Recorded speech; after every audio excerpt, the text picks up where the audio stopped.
I don't like to talk about myself. That'll make this more difficult than it needs to be. I'm not trying to be difficult. I know. It's always hard getting into rhythm with a new therapist. I guess.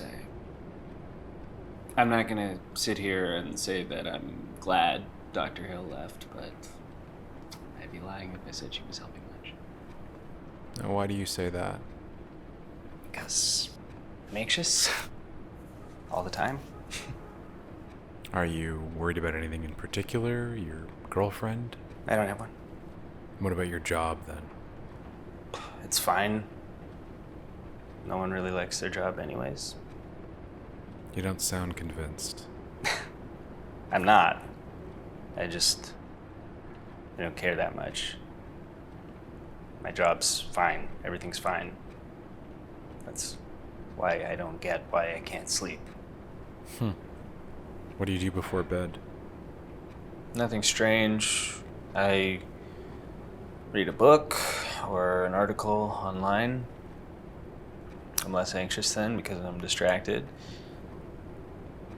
But when I turn off the light and put my head on the pillow, that's when I start to feel it. Feel what? Nervous. I don't want to go to sleep. Why? Because when I do, I dream. And it's always the same one. Can you tell me about it?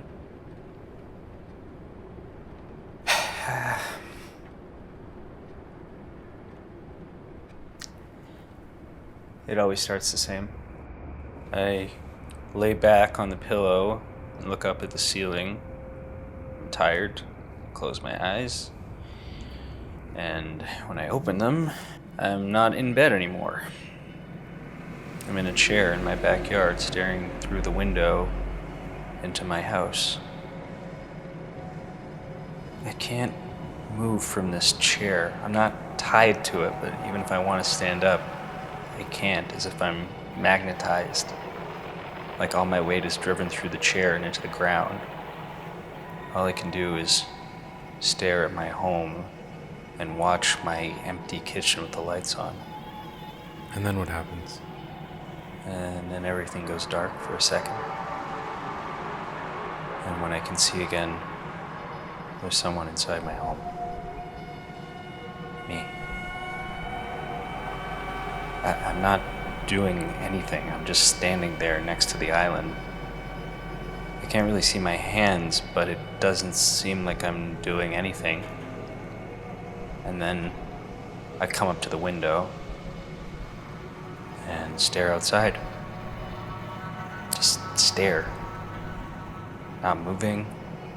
Nothing. Do you stare at yourself? No, I don't know what I'm looking at. What happens next? I leave. I walk away from the window and go into some other room, and I can't see myself anymore.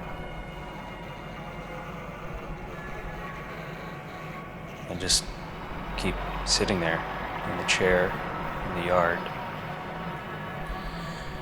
I don't know how much time passes. Maybe 10 minutes? Maybe a few hours?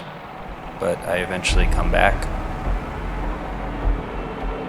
I go to the sink and wash my hands, and just then I realize that there's blood on my cheek.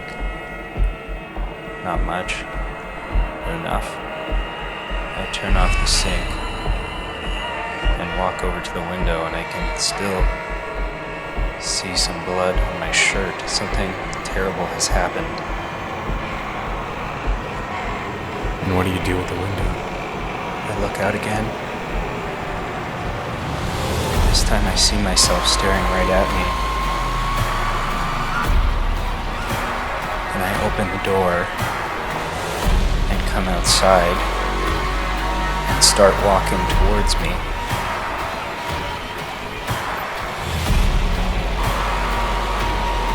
And right as I'm about to reach the chair, everything goes dark again. And I'm back in my bed. staring at the ceiling. It was just a dream. But you can't get back to sleep after that. I know, it's just a dream, but it feels so real. It sounds ghastly, but not uncommon. How does it make you feel, aside from the general fear you describe? Rotten. Like something bad is gonna happen. Now, Paul, correct me if I'm wrong, but is it possible that this dream is dealing with some pent-up emotions you're feeling? That you're sort of attaching emotion onto a nightmare that has nothing to do with the dream? You describe blood on your hands. Clearly, this dream version of you has been up to something violent. Are you sometimes afraid that you'll do something violent to the people around you? What? No, I don't want to hurt anyone. Do you have any suicidal thoughts? Do you ever casually talk about hurting yourself? No. I don't do that kind of thing. You don't understand. What don't I understand, Paul? That dream doesn't scare me because I'm a danger to someone else. It scares me because it makes me feel like I'm in danger. That's what I've been saying. No, you don't get it.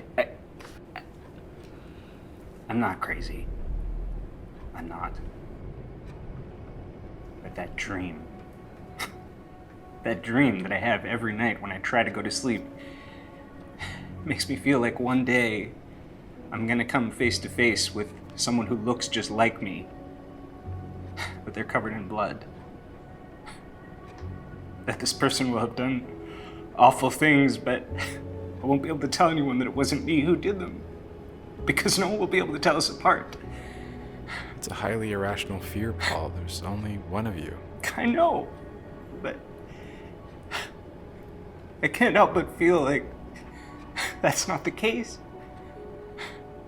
That one day, this person is going to show up, and then I won't know what to do. Rest assured, Paul, that will never happen.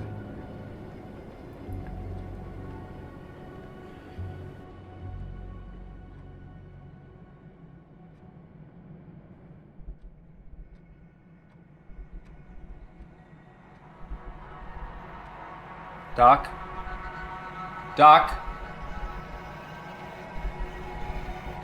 Where are you? I'm right here, Paul.